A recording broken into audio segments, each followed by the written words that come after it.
Let's gather equipment that you'll need to check your patient's vital signs.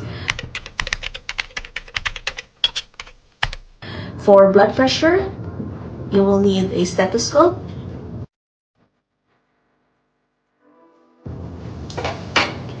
and your sphygmomanometer.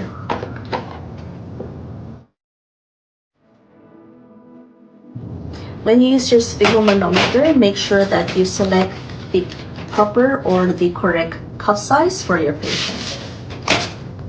To check the patient's oxygen saturation, you will need a pulse oximeter.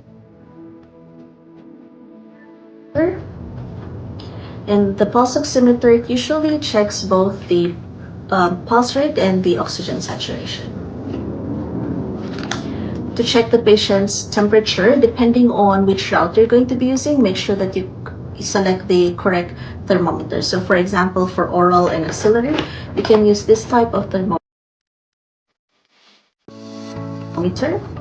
Just make sure that you put it in the correct setting, either oral or axillary, and cover the probe with a probe cover, like so. So oral or axilla, just make sure the setting is correct. And for each use of the patient, use a different probe cover and discard it after each use.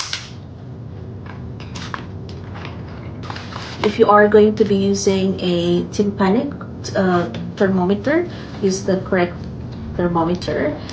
And this tympanic thermometer also has a probe, and you need a probe cover. So use another probe cover for each patient. So every patient, new probe cover, and just discard it after each use as well. And if you are using a thermometer,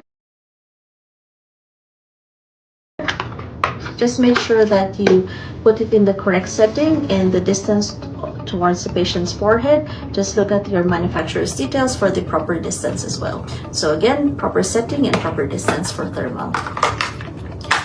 If you are going to be checking the patient's respiratory rate, you will need a fob watch,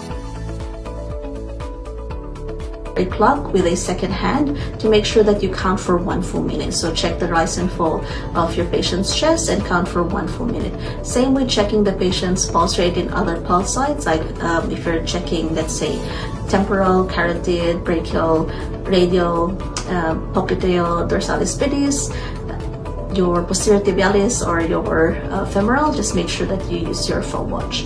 And that is the equipment that you will need to check your patient's vital signs. I hope you learned from this video, and I'll see you in the next one.